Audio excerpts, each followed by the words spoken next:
Bom, pessoal, estão retornando, já deu para tomar uma água, esticar um pouco as pernas, prosseguindo na análise daquelas principais distinções entre ação civil pública, mandado de segurança coletivo e ainda ação popular. Já vimos legitimação ativa em relação a cada um desses remédios constitucionais, em relação a cada uma dessas ações. Então, agora, retomando a análise, legitimação ativa, vimos. Agora, legitimação passiva. Legitimação passiva. Porque o mandado de segurança coletivo pode ser exercido em face de pessoas jurídicas de direito público, a que os agentes públicos indicados como autoridades coatoras sejam vinculados. A ação popular deve ser exercitada em face de pessoas jurídicas de direito público ou de direito privado, autores, partícipes e beneficiários de atos lesivos aos bens e interesses públicos e a valores ambientais, históricos e culturais. A ação civil pública, ao seu turno, pode ser exteriorizada em face de quaisquer pessoas, naturais ou jurídicas, públicas ou privadas. Agora, competência de foro. Competência de foro.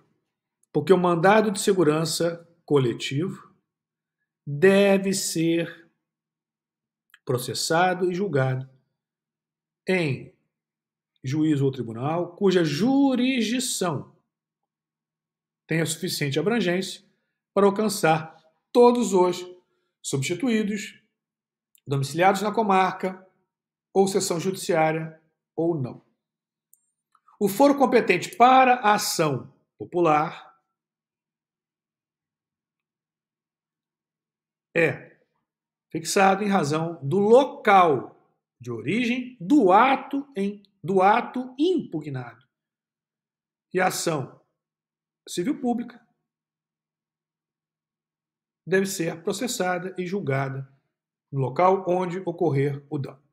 Então, mandado de segurança coletivo, processado e julgado pelo juízo ou tribunal, cuja jurisdição tenha suficiente abrangência para alcançar todos os substituídos, domiciliados na comarca ou seção judiciária ou não. Já o foro competente para a ação popular é fixado em razão do local da origem do ato impugnado e da ação civil pública, o local onde ocorrer o dano. Vocês têm que tomar muito cuidado com a definição da competência em cada uma dessas ações, em cada um desses remédios constitucionais. Vimos, então, legitimação ativa, legitimação passiva e competência de foro. Agora, pronunciamento jurisdicional. Pronunciamento jurisdicional. Porque a decisão de procedência da ação popular e não também do mandado de segurança coletiva e da ação civil pública pode condenar os autores, partícipes e beneficiários de atos lesivos ao domínio público, meio ambiente e patrimônio histórico e cultural ao pagamento de indenização por perdas e danos. Fechando as principais distinções entre mandado de segurança coletivo, ação popular e ação civil pública, pronunciamento jurisdicional. Nós vamos agora analisar as condições específicas da ação civil pública. Para tanto, nós vamos primeiramente examinar o inquérito civil público. Condições específicas da ação. No tocante à condição específica para o regular exercício da ação civil pública, é conveniente o estudo sobre o inquérito civil.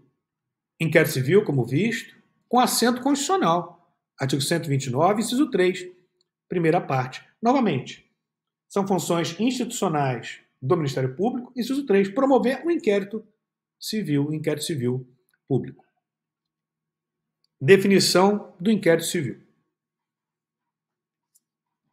O inquérito civil, na esteira dos artigos 8º, parágrafo 1º início. Artigo 9º da Lei 7347 de 85 é definido como procedimento administrativo investigatório da autoridade materialidade de ameaça ou lesão a interesse meta-individual, conduzido diretamente pelo Ministério Público, com o escopo de colher elementos de convicção que habilitem o titular da ação civil pública a deduzi-la em juízo ou tribunal. Então, o inquérito civil, que alguns chamam de inquérito civil público, adotando aqui a mesma nomenclatura de ação civil pública, ele é um procedimento administrativo investigatório que tem, por fim, buscar elementos de autoria, de materialidade, relativa à ameaça ou lesão a interesse meta-individual, inquérito esse conduzido diretamente pelo Ministério Público. Essa, então, é a natureza jurídica do inquérito civil público, um procedimento administrativo investigatório. Vamos agora às características do inquérito civil. Característica ou características. O inquérito civil é recoberto, como já vimos, de natureza jurídica, de procedimento administrativo grife, traduzido como complexo de atos administrativos, ordinatórios, devidamente formalizados e sistematizados para a consecução de determinada finalidade. Qual seria essa finalidade? Veja lá, retornando. Olha aqui a finalidade. Para buscar a autoria e materialidade relativa à ameaça ou lesão a interesse meta-individual, difusos, coletivos e também naquela hipótese já destacada, individuais homogêneos.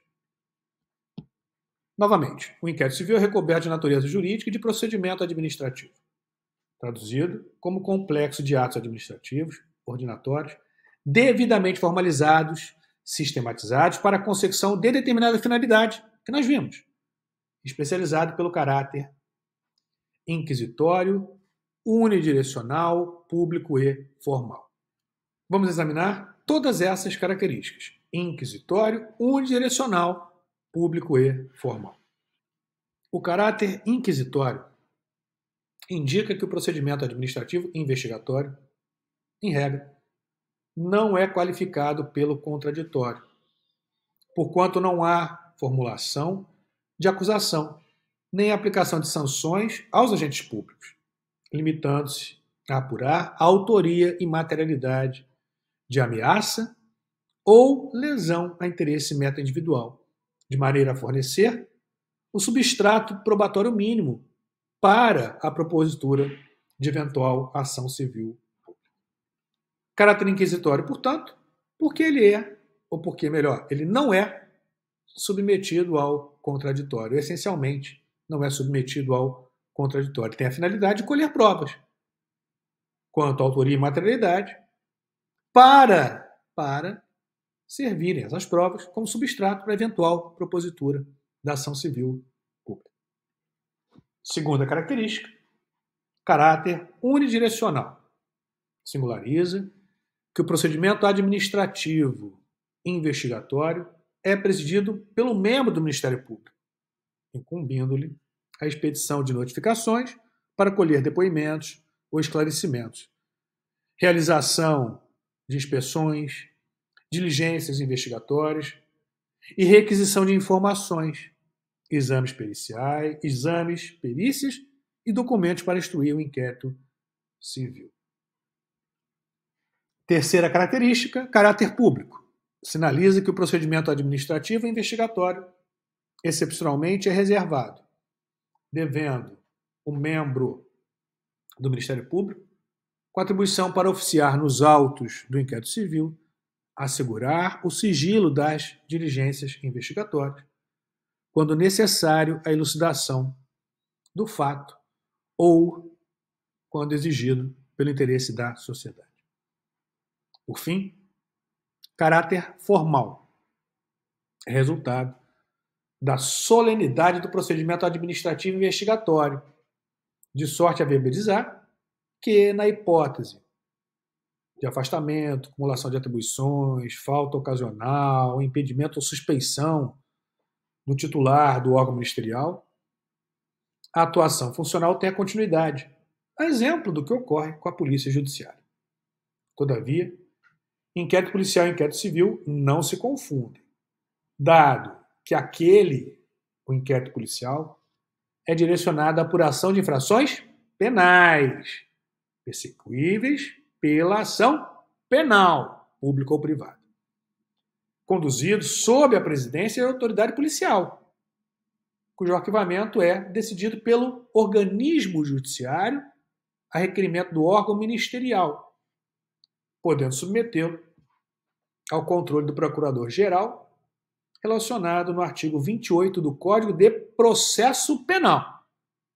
Já então, à medida que ou seja, o inquérito civil, é dirigido à apuração de ameaças ou lesões a interesses meta-individuais, tutelados judicialmente pela ação civil pública, sob a presidência do membro do Ministério Público, cujo arquivamento é determinado pelo órgão ministerial, devendo sujeitá-lo ao controle da Câmara de Coordenação e Revisão do Ministério Público Federal ou Conselho Superior de Ministério Público de Estado, relatado no artigo 9º da Lei 7347 de 85.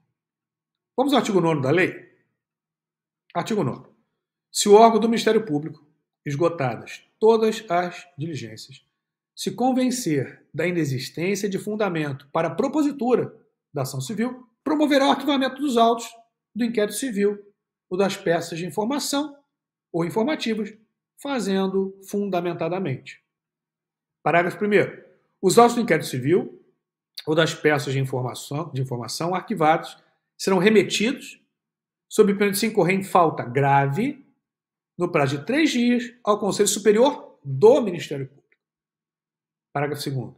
Até que, em sessão do Conselho Superior do Ministério Público, seja homologada ou rejeitada a promoção do arquivamento, poderão as associações legitimadas apresentar razões escritas ou documentos que são juntados aos autos do inquérito e anexados às peças de informação. Parágrafo 3º. A promoção de arquivamento será submetida a exame e deliberação do Conselho Superior do Ministério Público, conforme dispuser o respectivo regimento. Parágrafo 4º. Deixando o Conselho Superior de homologar a promoção de arquivamento, designará, desde logo, outro órgão do Ministério Público para ajuizamento da ação. Vimos as características do inquérito civil, agora fases do inquérito civil. Nós podemos dividir em 3 fases: instauração, instrução e encerramento. Então, 3 fases: instauração, primeira fase, instrução, segunda fase, e encerramento, terceira e última fase. Fases, como destacado: instauração, instrução e encerramento. Vamos examinar cada uma dessas fases. Instauração. O inquérito civil é instaurado por portaria do órgão de execução de tutela coletiva, de ofício, por despacho em representação devidamente formalizada de qualquer pessoa ou por determinação da Câmara de Coordenação e Revisão do Ministério Público Federal ou do Conselho Superior de Ministério Público de Estado. Nos casos em que tenha sido recusado o arquivamento do procedimento preparatório do inquérito civil ou de peças de informação, que deve conter a descrição do fato objeto de investigação, nome e qualificação da pessoa a quem o fato é atribuído, sempre que conhecidos, e do autor da representação, se for a hipótese, e determinação das diligências investigatórias. Então, a instauração, ela se dá por portaria.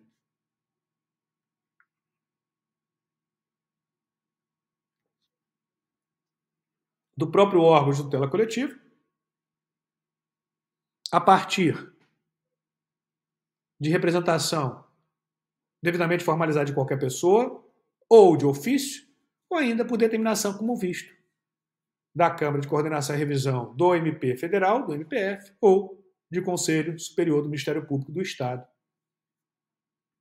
Como nós vimos, por exemplo, no caso de recusa do arquivamento do procedimento preparatório do inquérito civil. Vamos agora à segunda fase, instrução. Instrução. O inquérito civil é instruído com as peças imprescindíveis à apuração da autoria e materialidade da ameaça ou lesão a interesse meta-individual tutelado pela ação civil pública. Dispondo o órgão de execução com atribuição para presidir a investigação ministerial da possibilidade de firmar o compromisso de ajustamento de conduta. O ajustamento de conduta é revestido de natureza jurídica e de reconhecimento, pelo qual o compromissário admite a prática de conduta potencial ou efetivamente lesiva aos interesses meta-individuais protegidos na ação civil pública. E assume o compromisso, a obrigação de restabelecê-los, sujeitando-se à fiscalização do compromitente. É o conhecido TAC, Termo de Ajustamento de Conduta.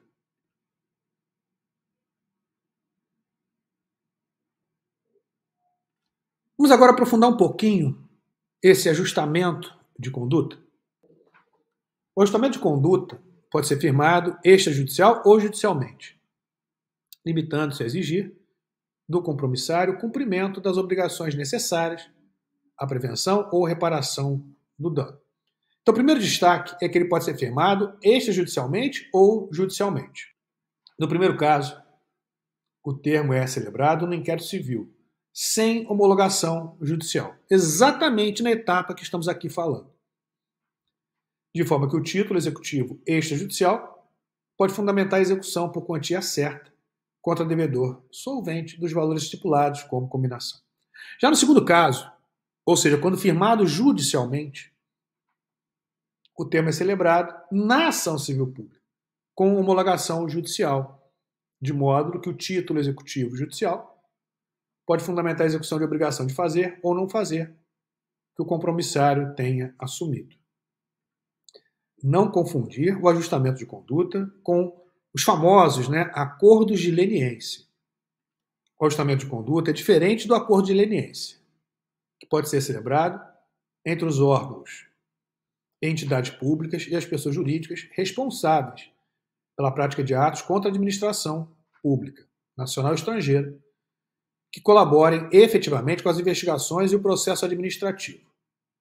E do ajustamento de gestão, que pode ser concluído pelo Tribunal de Contas, para regularizar atos e procedimentos dos órgãos e entidades públicas por eles controlados. E os demais legitimados à ação civil pública? Eles podem firmar compromissos de ajustamento de conduta? Vamos a isso. Os órgãos públicos legitimados ativamente para a ação civil pública, excluídas as associações que concomitantemente estejam constituídas há pelo menos um ano, incluam entre suas finalidades a tutela jurisdicional do consumidor, livre concorrência, meio ambiente, ordem econômica, ou patrimônio artístico, estético, histórico, turístico e paisagístico, podem celebrar o compromisso de ajustamento de conduta, devendo o órgão ministerial, com atribuição para a defesa coletiva do interesse em jogo, intervir nos autos do processo administrativo ou judicial, na hipótese em que o termo do compromisso de ajustamento de conduta não tenha sido firmado pelo Ministério Público, sob pena de ineficácia da avença ou do compromisso. Vimos então a segunda fase, a fase de instrução do inquérito civil. Agora, terceira e última fase, encerramento de inquérito civil. Terceira e derradeira fase, encerramento. O inquérito civil é encerrado após a conclusão das diligências investigatórias, mediante relatório, com despacho no sentido do arquivamento do procedimento administrativo ou propositura da ação civil pública, instruída ou não com os autos daquele. A propósito, não se convencendo o órgão de execução do Ministério Público da existência de substrato probatório mínimo para a propositura de ação civil pública, deve promover, por meio de promoção fundamentada, o arquivamento do inquérito civil, encaminhando à Câmara de Coordenação e Revisão do Ministério Público Federal ou ao Conselho Superior do Ministério Público de Estado, que pode tomar, como nós vimos, as seguintes providências: homologar a promoção do arquivamento, ressalvada a possibilidade de desarquivamento, se novas provas surgirem sobre o fato apreciado. Pode converter o julgamento em diligência para a realização de atos imprescindíveis à deliberação do órgão colegiado, especificando-as, quais seriam essas diligências, antes de promover ou não o arquivamento. Podendo ainda rejeitar a promoção do arquivamento, nesse caso, designando outro membro do parquê para que prossiga com o inquérito civil, para que prossiga com as investigações. Lembrando que nós estamos examinando as condições específicas da ação. Agora, nós vamos fazer uma análise do objeto da ação civil pública. Objeto. Ação civil pública, considerando a natureza do provimento jurisdicional, pode resultar em processo de conhecimento, de execução ou cautelar. Vamos examinar essas três hipóteses: processo de conhecimento, processo de execução e processo cautelar em ação civil pública. Com respeito ao processo de conhecimento, a decisão de procedência do pedido formulado na ação civil pública pode ser dotada de natureza meramente condenatória, meramente declaratória, primeiramente, na ordem, constitutiva ou condenatória, como, por exemplo, nas hipóteses de declaração de nulidade, anulação de ato lesivo, ou reparação ou ressarcimento do dano a interesse meta-individual, à luz do disposto no artigo 3º da Lei 7347 de 85. Veja lá o artigo 3º. A ação civil pública pode ter por objeto a condenação em dinheiro ou cumprimento de obrigação de fazer ou não fazer. Ficou um pouco aí rabiscado, mas acho que dá para entender. Então veja lá. Com respeito ao processo de conhecimento, a decisão de procedência do pedido formulado na ação civil pública pode ser dotada de natureza meramente declaratória, como, por exemplo, declaração de nulidade, constitutiva, como, por exemplo, no caso de anulação de ato lesivo, ou condenatória, como, por exemplo, nas hipóteses de reparação ou ressarcimento. Prosseguindo, vamos analisar agora em relação ao processo de execução e ao processo cautelar. Com relação ao processo de execução, o Ministério Público é titular da legitimação ativa para a ação executiva. Então, estamos aqui, processo de execução. Com fundamento no título executivo judicial, obtido em sede de ação civil pública. Desde que o autor coletivo não tenha promovido a execução ou tenha desistido da execução promovida, facultada a iniciativa aos demais legitimados ativos em conformidade com o artigo 15 da lei que regula a ação civil pública. Veja como dispõe o artigo 15. Decorridos 60 dias do trânsito em julgado da sentença condenatória, sem que a associação autora lhe promova a execução, deverá fazê-lo o Ministério Público, facultada igual iniciativa aos demais legitimados. Então, muita atenção com esse artigo 15, que é importantíssimo para vocês. Por fim, agora, processo cautelar. Com referência ao processo cautelar, as medidas cautelares podem ser concedidas no bojo da ação civil pública, ainda que liminarmente, desde que não esgotem, no todo ou em parte, o objeto da ação, ou não haja vedação legal para concessão de igual medida por meio de mandado de segurança, à vista do artigo 4º da Lei 7347 e do artigo 1º, caput, parágrafo 3º, da Lei 8437 de 92. Vamos primeiramente ao artigo 4 da Lei 7347. Poderá ser ajuizada ação cautelar para os fins desta lei, objetivando, inclusive, evitar dano ao patrimônio público e social, ao meio ambiente e ao consumidor, à honra e à dignidade de grupos raciais, étnicos ou religiosos, à ordem urbanística ou aos bens e direitos de valor artístico, estético, histórico, turístico e paisagístico. Agora, vamos à Lei 8437 de 92. Lei 8437 de 92, artigo 1º caput e parágrafo 3º. Caput, diz lá: não será cabível medida liminar contra atos do poder público no procedimento cautelar ou em quaisquer outras ações de natureza cautelar ou preventiva, toda vez que providência semelhante não puder ser concedida em ações de mandado de segurança, em virtude de vedação legal. Parágrafo 3º. Não será cabível medida liminar que esgote, no todo ou em parte, o objeto da ação.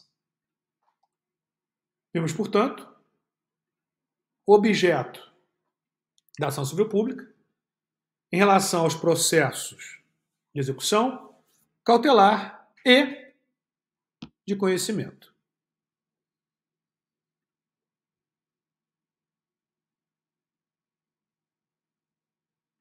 Prosseguindo, então, agora, competência.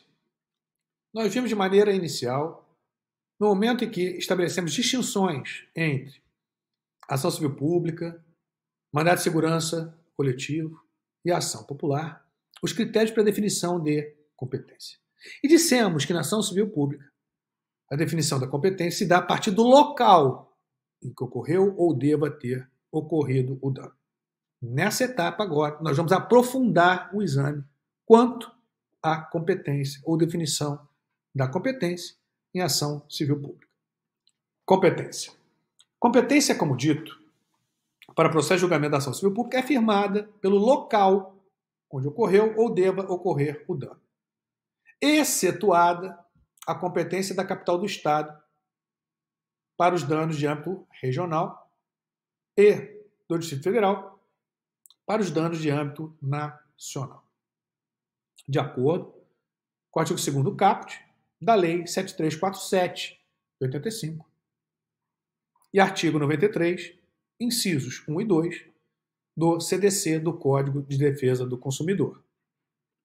Artigo 2º da Lei 7347, que regula a ação civil pública. As ações previstas nesta lei serão propostas no foro do local onde ocorreu o dano, cujo juízo terá competência funcional para processar e julgar a causa.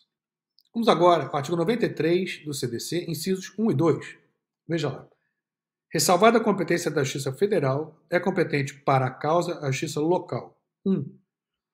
No foro do lugar onde ocorreu ou deva ocorrer o dano, quando de âmbito local. 2. No foro da capital do Estado ou do Distrito Federal, para os danos de âmbito nacional ou regional, aplicando-se as regras do Código de Processo Civil aos casos de competência concorrente. Vou trazer agora para vocês uma divergência doutrinária e jurisprudencial quanto à competência. Muita atenção. José dos Santos Carvalho Filho é administrativista, membro do Ministério Público do Estado do Rio de Janeiro, conhecido como Carvalhinho, com apoio na jurisprudência do STJ, essa posição, portanto, doutrina José dos Santos Carvalho Filho, jurisprudência STJ.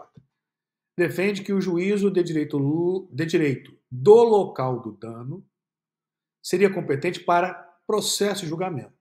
Eis que a ação civil pública deve ser ajuizada no local, no foro onde ocorreu o dano, a que se refere o artigo 2º da Lei 7347 de 85, que regula a ação civil pública. Se se trata de comarca em que não há juízo federal, será competente o juízo de direito, cabendo a interposição de recurso para o Tribunal Regional Federal. Agora, segunda corrente.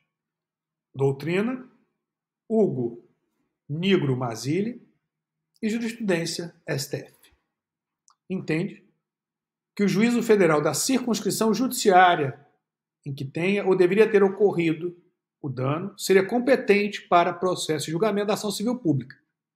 Dado que, como o juízo federal também tem competência territorial e funcional sobre o local de qualquer dano, impõe-se a conclusão de que o afastamento da jurisdição federal, no caso, somente poderia dar-se por meio de referência expressa à Justiça Estadual, como fez o artigo 109, parágrafo 3º da Constituição Federal, em relação às causas de natureza previdenciária, o que, na hipótese, não ocorreu.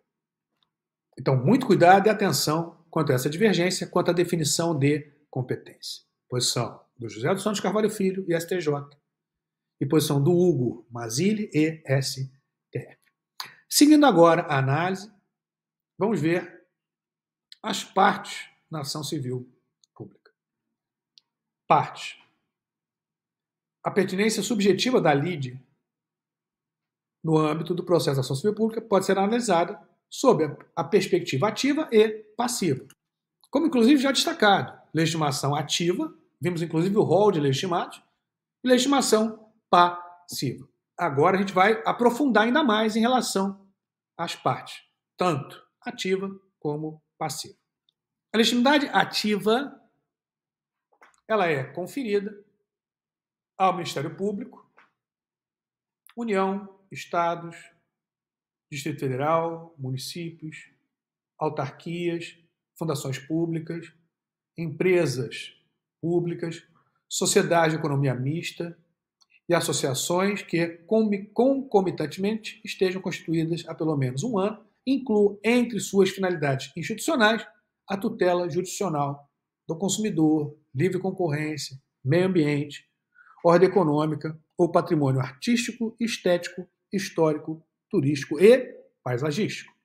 Mas nós já fizemos o destaque que diversas modificações legislativas estenderam a legitimação ativa à Defensoria Pública, questão que foi questionada pelo Ministério Público. O Ministério Público defendia a legitimação exclusiva dele, Ministério Público. Vamos ver como foi decidido a questão quanto à legitimação da Defensoria Pública.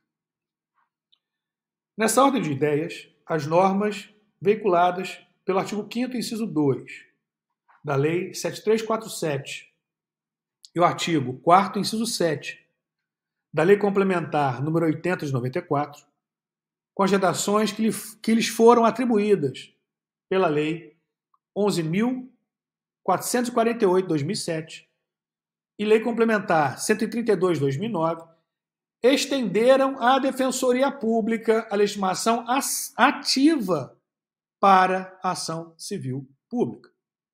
Questão divergente, e que também merece o carinho de vocês, em quais hipóteses a Defensoria Pública seria legitimada a propositura de ação civil pública. É o que nós apresentamos agora. Primeira corrente. Quanto à amplitude da legitimidade ad causa da Defensoria Pública. Teori Albino Zavascki, saudoso ministro do STF, também foi ministro do STJ, falecido. Luiz Rodrigues Vanbier, Tereza Arruda Vanbier e José Garcia Medina salientam que as ações civis públicas suscetíveis de serem propostas pela Defensoria Pública restringem-se, a interpretação, portanto, ela é restritiva, àquelas em que os bens a ser tutelados digam respeito aos interesses das pessoas carentes de recursos financeiros. Essa primeira corrente faz uma interpretação restritiva quanto à legitimação da Defensoria Pública, limitando a legitimação para as hipóteses em que as vítimas forem hipossuficientes. Retornando. Então, as ações civis públicas suscetíveis de serem propostas pela Defensoria Pública restringem-se àquelas em que os bens a ser tutelados digam respeito aos interesses de pessoas hipossuficientes de recursos financeiros, carentes de recursos financeiros, uma vez que o ajuizamento das ações civis públicas por parte da Defensoria deve amoldar-se aos artigos 5º, inciso 74, e ao artigo 134 da Constituição Federal. Uma interpretação extensiva poderia ensejar o desvirtuamento da Defensoria Pública, permitindo que a instituição se desviasse de sua missão constitucional e institucional, movendo ações que não tenham a ver com o interesse dos necessitados. Essa corrente, portanto, chega a um resultado interpretativo restritivo quanto à legitimação da Defensoria Pública, tendo em conta uma análise teleológica, finalística quanto às finalidades constitucionais e institucionais da Defensoria Pública, evitando, a partir dessa leitura, como dizem os autores, que a Defensoria Pública ela possa se desviar das suas finalidades institucionais. Essa interpretação se valeu também, e aqui a gente faz um link com a hermenêutica constitucional, do princípio da justeza ou conformidade funcional. Então foi adotado, por essa primeira linha interpretativa, uma interpretação teleológica restritiva, tendo por base o princípio da justeza ou conformidade funcional. Segunda corrente. Ariosvaldo de Góes Costa Homem, Aloísio Monte Ruggieri sustenta que dentro de um processo coletivo pode haver algum beneficiado pela ação civil pública que não seja hipossuficiente econômico. É uma função atípica da Defensoria Pública. A pertinência temática, como espécie de limitação à tutela coletiva, deve ter uma verificação flexível e ampla, sob pena de sacrificarmos o direito fundamental de acesso à justiça. Aqui nós temos o resultado interpretativo, extensivo ou ampliativo, tomando por base interpretativa os princípios da força normativa e da máxima efetividade dos direitos e garantias fundamentais, com destaque para o acesso à justiça. Pela interpretação jurisprudencial, conquanto houvesse sido decidido que, diante das funções institucionais da Defensoria Pública, haveria, sob o aspecto subjetivo, limitador constitucional ao exercício de sua finalidade específica, a defesa dos necessitados, de maneira que a legitimação deveria ser restrita às pessoas notadamente carentes. Formou-se o entendimento de que a ação civil pública é capaz de garantir a efetividade de direitos fundamentais de pobres e ricos a partir da iniciativa processual da Defensoria Pública. Não podemos esquecer o destaque já feito, olha aqui, tema de repercussão geral,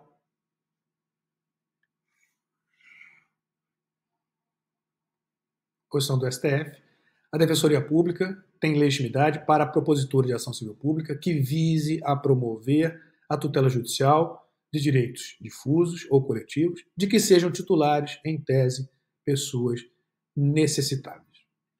Voltando à análise das partes na ação civil pública, agora parte passiva ou legitimado passivo.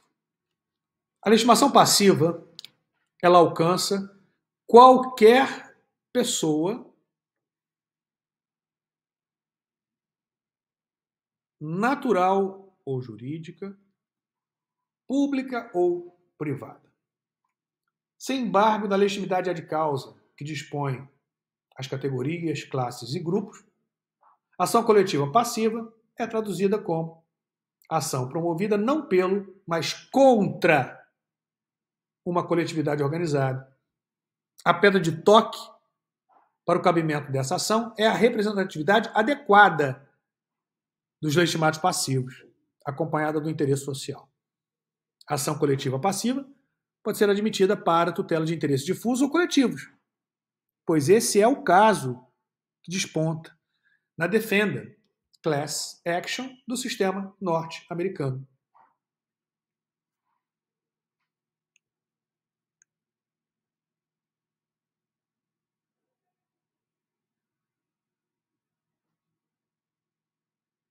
Assim, a título de conclusão quanto à legitimação passiva, qualquer pessoa natural jurídica, pública ou privada. Repetindo, sem embargo da legitimidade ad causa que dispõe as categorias, classes e grupos.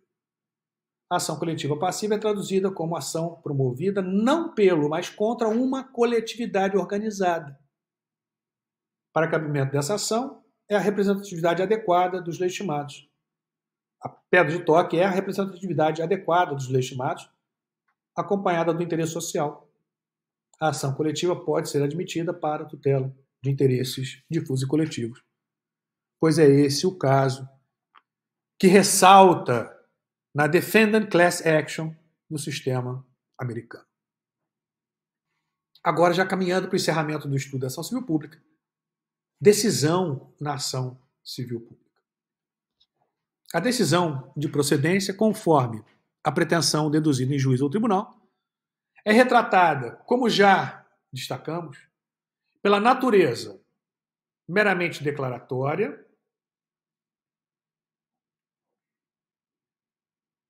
ou constitutiva.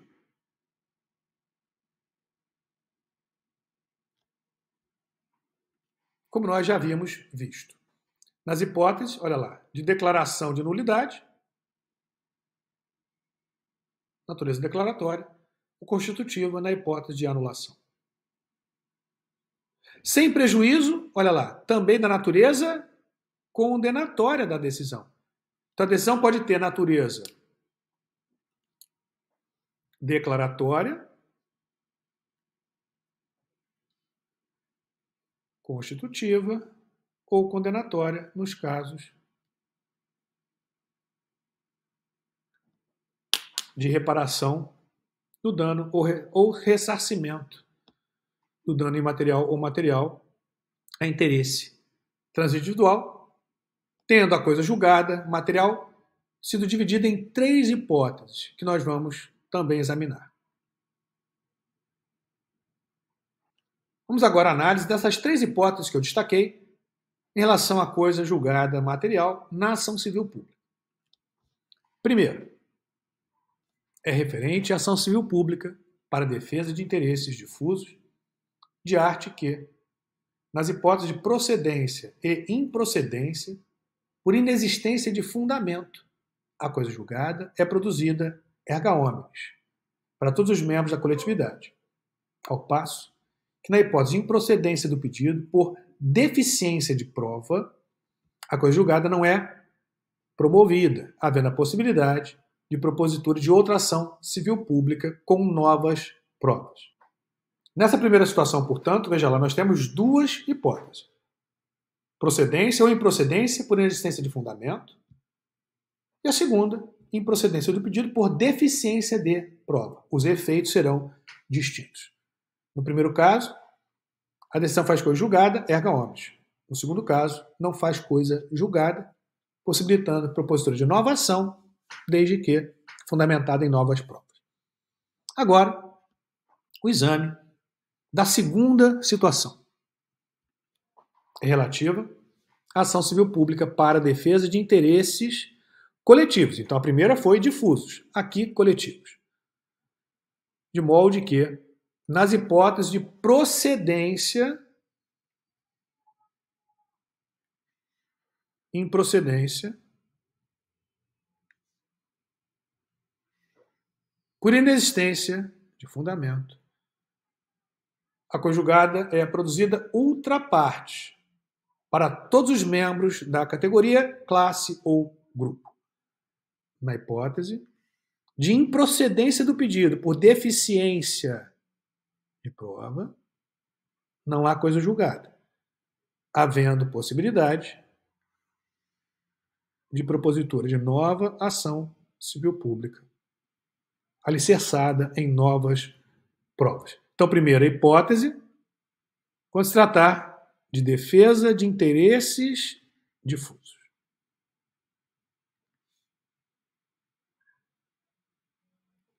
Na segunda, quando se tratar da defesa de interesses coletivos.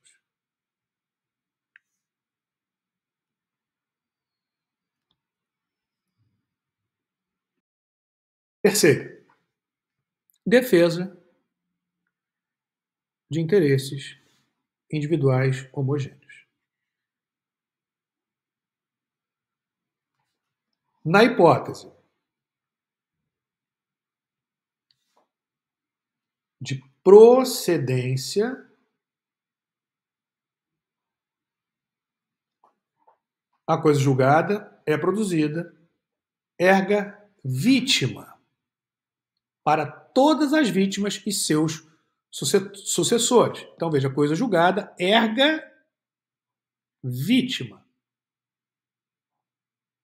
alcançando todas as vítimas e seus sucessores, havendo a necessidade de cada um mediante habilitação em execução, provar o dano e a relação de causalidade. Ao passo que, na hipótese de improcedência,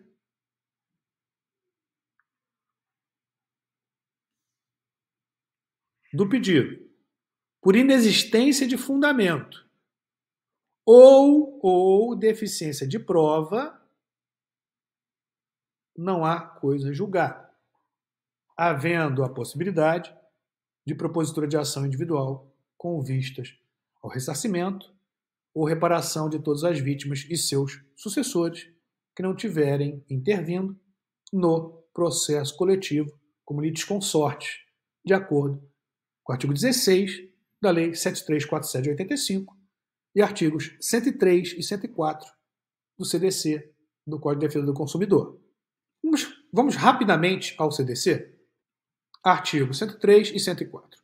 Nas ações coletivas de que trata este Código, a sentença fará coisa julgada. 1. Erga omnes, exceto se o pedido for julgado improcedente por insuficiência de provas. Hipótese em que qualquer legitimado poderá intentar outra ação, com idêntico fundamento, valendo-se de nova prova. Na hipótese do inciso 1 do parágrafo único do artigo 81. Inciso 2. Ultraparte, mas limitadamente ao grupo, categoria ou classe, salvo improcedência por insuficiência de provas, nos termos do inciso anterior, quando se tratar da hipótese prevista no inciso 2 do parágrafo único do artigo 81. 3. Erga omnes, apenas no caso de procedência do pedido, para beneficiar todas as vítimas, erga vítima, e seus sucessores, na hipótese do inciso 3 do parágrafo único do artigo 81. O que nós havíamos visto. Parágrafo 1º. Os efeitos da coisa julgada previsto nos incisos 1 e 2 não prejudicarão interesses e direitos individuais dos integrantes da coletividade, do grupo, categoria ou classe. Parágrafo 2º. Nas hipóteses previstas no inciso 3, em caso de improcedência do pedido, os interessados, como nós vimos, olha lá, que não tiverem intervindo no processo como litisconsorte, poderão propor ação de indenização a título individual. Parágrafo 3º. Os efeitos da coisa julgada de que cuida o artigo 16, combinado com o artigo 13 da Lei 7347, de 24 de julho de 85, não prejudicarão as ações de indenização por danos pessoalmente sofridos, propostas individualmente ou na forma prevista nesse Código. Mas, se procedente o pedido, beneficiarão as vítimas e seus sucessores, que poderão proceder à liquidação e à execução nos termos dos artigos 96 a 99. Agora, por fim, artigo 104. As ações coletivas previstas nos incisos 1 e 2 e do parágrafo único do artigo 81 não induzem litispendência para as ações individuais, mas os efeitos da coisa julgada erga omnes ou ultraparte, a que aludem os incisos 2 e 3 do artigo anterior, não beneficiarão os autores das ações individuais, se não for requerida. Aqui é um detalhe importantíssimo no 104, hein? Sua suspensão no prazo de 30 dias a contar da ciência nos autos do ajuizamento da ação coletiva. Para encerrarmos, vamos ao artigo 13 e 16 da Lei 7347. Primeiramente, artigo 13. Artigo 13. Havendo condenação em dinheiro, a indenização pelo dano causado reverterá a um fundo gerido pelo Conselho Federal ou por conselhos estaduais, de que participarão necessariamente o Ministério Público e representantes da comunidade, sendo seus recursos destinados à reconstituição dos bens lesados. Parágrafo 1º. Enquanto o fundo não for regulamentado, o dinheiro ficará depositado em estabelecimento oficial de crédito em conta com correção monetária. Parágrafo 2º. Havendo acordo ou condenação com fundamento em dano causado por ato de discriminação étnica, nos termos do disposto do parágrafo 1º desta lei, a prestação em dinheiro reverterá diretamente ao fundo de que trata o caput e será utilizada para as ações de promoção da igualdade étnica, conforme Definição do Conselho Nacional de Promoção da Igualdade Racial, na hipótese de extensão nacional, ou dos Conselhos de Promoção da Igualdade Racial estaduais ou locais, nas hipóteses de danos com extensão regional ou local, respectivamente. Agora, artigo 16. A sentença civil fará a coisa julgada erga omnes nos limites da competência territorial do órgão prolator, exceto se o pedido for julgado improcedente por insuficiência de provas, hipótese em que qualquer legitimado poderá intentar outra ação com idêntico fundamento, valendo-se de novas provas. Bom, pessoal, encerramos então o estudo dessa importante ação constitucional, ação civil pública. Como falado, o estudo da ação civil pública hoje, ele é importante para praticamente todos os concursos que envolvem carreiras jurídicas e muito relevante para aqueles concursos mais exigentes. Magistratura, Ministério Público, Defensoria Pública, procuradorias estaduais, municipais. Então, é um tema que você não pode de forma alguma deixar de lado. Bom estudo a todos, até a próxima e sucesso sempre.